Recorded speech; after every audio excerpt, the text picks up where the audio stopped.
everybody, my name is Emma, this is Emma Rose and Books, and today I want to tell you about everything that I read in July. I already filmed this video for you. I filmed it at the beach and it was all lovely, and anyway, basically the audio was bad because of the wind. I didn't think it was windy, so I'm really sad that you've just got my white wall, I'm afraid, today. But anyway, there we are. So I've got 5 books to talk to you about today. I forget the order, but I think the first one is this one. This is Cycling for Health, Why Investment in Cycling is Needed by Daragh. So this is like a little teeny book. Daragh was one of my Patreons while I had a Patreon. I've now got rid of it and I now have Ko-fi because it just works a little bit better for me. So if you're interested, you can go and have a look at my Ko-fi link, but yeah, I don't have a Patreon anymore. But while I did, Daragh was one of my Patreons and we had a few chats about publishing this book, so I was really excited to see it out in the flesh after having chatted to him during the publishing process. This book is so densely packed with information. If you're interested in cycling, you will absolutely love this. It's out tomorrow as this video comes out, so on the 1st, I think I've got that right.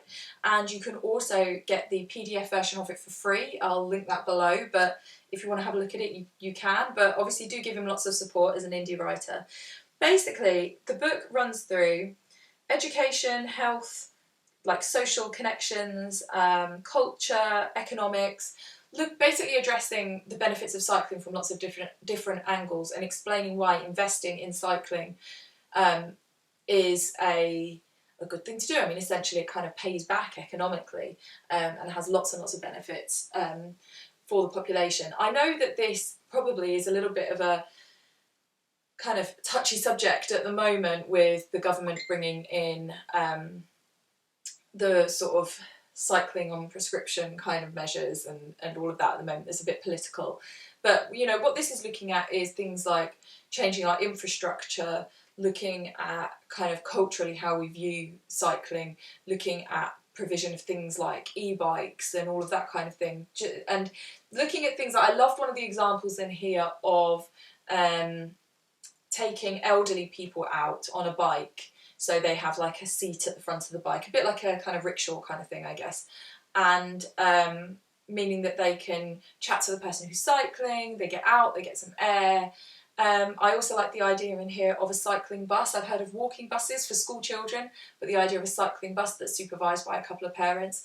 So I think some of the ideas for kind of measures and initiatives that could be introduced and how those could, how funding into those is beneficial. I just thought it very interesting, and it ended up with me and my husband having a few interesting conversations about what was in this book, which is always a good sign when you're actually kind of having a debate about it. So yeah, I would thoroughly recommend it. It took me like 20 minutes to read. I read fast, but still, you know, it's not going to take you long, and there's so much information in here. So like I say, this is great if you know someone who runs a cycling shop, maybe get it into the hands of your MP, but honestly, this is a really interesting book if you like cycling, which we do. We go out cycling with kids and that kind of stuff. The next book that I read this month, I think, was this one. This is Cutting for Stone by Abraham Verghese. I'm guessing that's how you pronounce it, but I don't know for sure. This was one that my mother-in-law had read and she passed on to me because she enjoyed it. And, you know, I didn't really know what to expect, but I thought this was excellent. It's a real, going from a very tiny book to a big book. This is more than 500 pages, you know, so it's a big one. It took me a couple of weeks to read. And essentially the story, so the narrator starts out, in fact, before he was born, but he's a twin, and the story starts with his mother and father meeting and then runs through to his birth. And a lot of this book is very medical. Most of the people in here work in medicine. Most of them work in obstetrics and gynecology, and it's very kind of gory and graphic. The guy who wrote it is a surgeon, so I think, so that's like a real central massive part of it. So if you're squeamish, I wouldn't recommend this book. But essentially the twins are born in really horrific circumstances, and it then goes through their life and tracks kind of what what paths they take, but it's one of these books that's very centred on the community. There's a very rich set of characters. It's set in Addis Ababa, and it's got, the backdrop of it is a lot of the conflict in Ethiopia. So you get sort of with Eritrea and that kind of time. And what you get in here is that kind of cultural backdrop of what's going on, and then how that impacts the little community that the book is centred around. And I loved that side of things. There's a fly in here. I love that side of things of kind of, you get a feel of a place and a feel of a community, and I thought the people in it were really well-rounded. Really the only criticism I can give to this book is it is just quite long, but then in a way that's nice because you get to get stuck into it. I really enjoyed this. I was surprised. I guess it's one of those things, I hadn't heard of it, I didn't know what to think, but yeah, I really liked it. For me, I like books that are set in a place that I don't know, because I get to learn a bit about it, and I also enjoy anything that's centred around sort of the birth world. So the fact that the medicine in here is obstetrics was fantastic, and it goes into a lot of detail about how the surgery is done and all the different kind of conditions, and yeah, it's really, really interesting. I liked it, so yeah, I like that one. The next book that I read, I think, yeah, it was this one, Princess Mira. This was sent to me by the author, as was the cycling book, by the way. So this was sent to me by the author, who is Nazahar Zahid. She kindly reached out to me, and yeah, so that was really nice. This is another indie book. The idea behind this book is you've got Princess Mira. She's not actually a princess, just people call her Princess.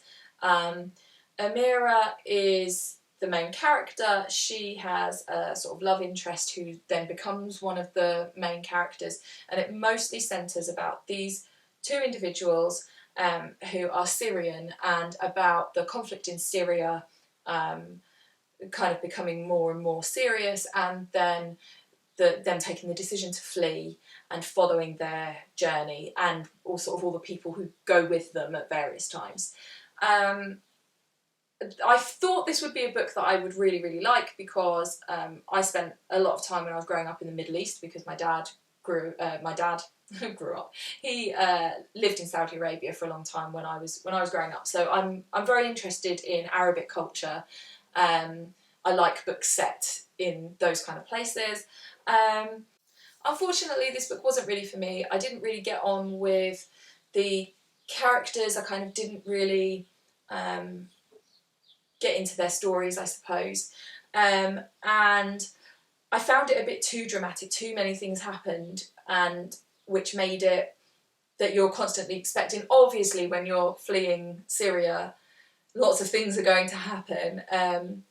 But I think it didn't have the tension that I would have liked, if that makes sense. I just didn't get into this in the way that I wanted to. However, it did lead me to go and look up more things about the Syrian conflict, because I realised actually I didn't know that much. You kind of think that you do because you hear it on the news, but there were things in here I was like, well, I'm not really sure that I know what they're talking about. So I did end up looking things up, which is great if it's going to raise awareness. And really, that is the point of this book. It's about highlighting the plight of Syrian refugees. And I know that this book has had lots and lots of positive reviews. There's lots online. So, as I say, don't take my word for it. I just personally didn't get on with it. But thank you so much. I was really, really pleased to have got this from the author. And yeah, I have to be honest, it wasn't for me, but there we are. So the next book that we read was Little Women. This is actually my copy that I had when I was a kid. I bought this in a set of like 15 classics, and this is the only one that survived. But basically, me and the kids, we choose a book, or we have been over homeschool. We've been putting the names in a hat of various different books that we're interested in, and so this was the one that we read in July. At the moment, we're reading Swallows and Amazons. And we just read a chapter a day. It's been a nice way to share sort of classics that they might not pick up, but that when I read them to them, it makes them a bit more accessible. So this one, so I'm sure that most of you know the plot of this one.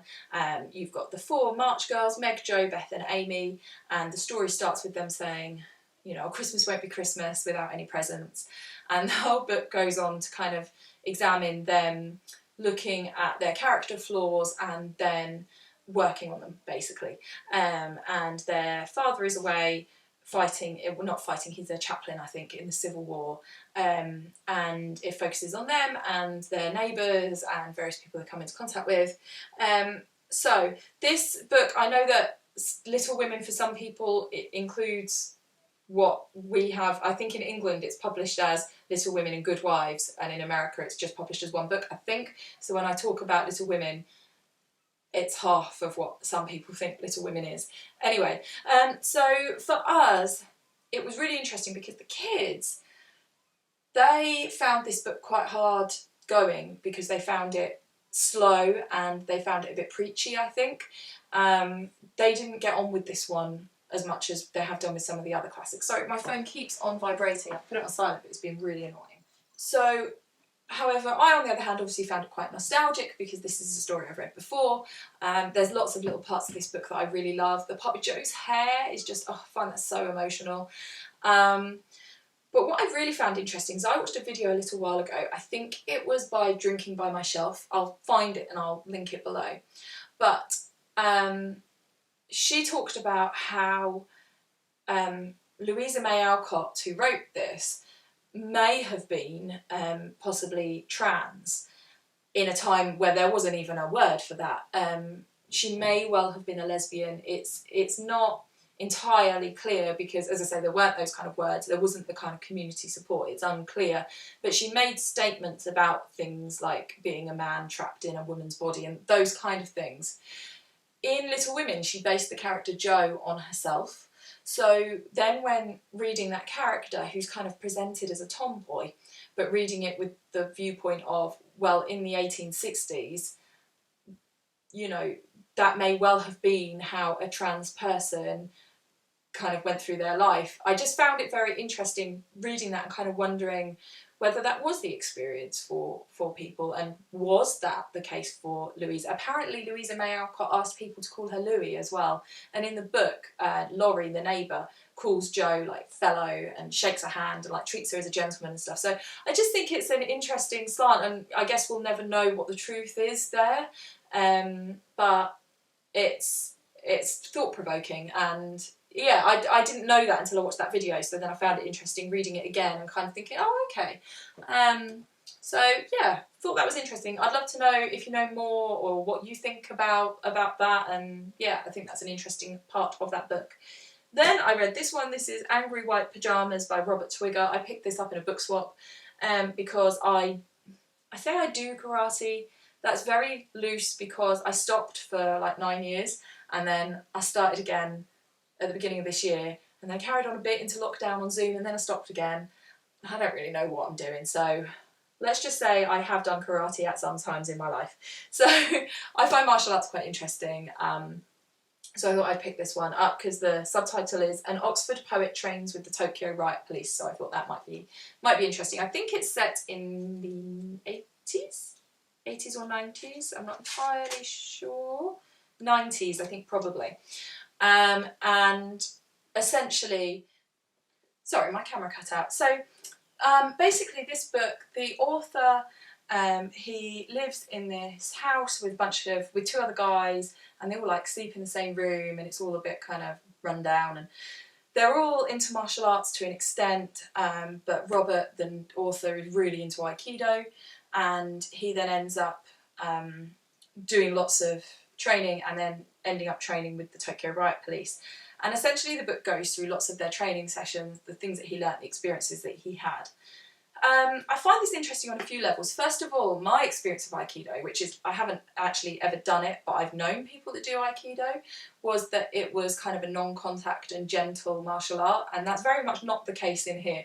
I believe that Aikido is supposed to be a very peaceful martial art, but this is very much contact. So I don't know, because as I say, it's not something I've tried and I know a lot about, but yeah, that was my perception and I guess I was wrong.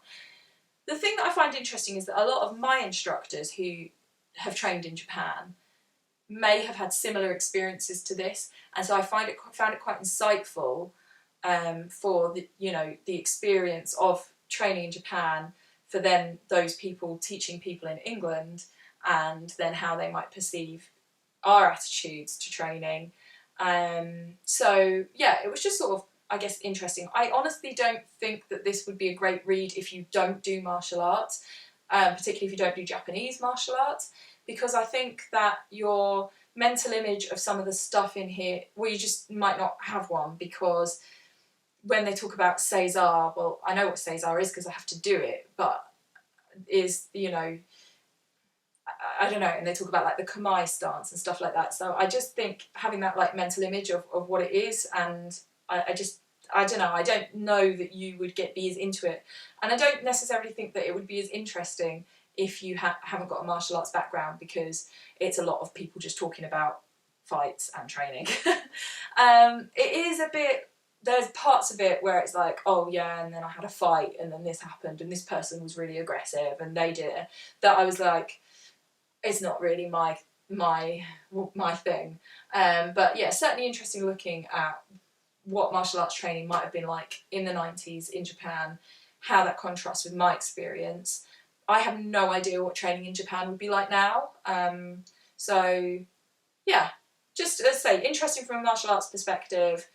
But otherwise, I don't know that this would be that interesting. I don't know. If you've read it, let me know. Anyway, so that's everything I read this month. A mixed bag as usual. I shall be reading all sorts of things next month. What a surprise. So let me know in the comments, like I said, if you've read them, what have you been reading this month? I would love to know. Have you got any recommendations for me? And don't forget to hit like if you enjoyed this video, and subscribe if you haven't already. I'll see you all soon for another video.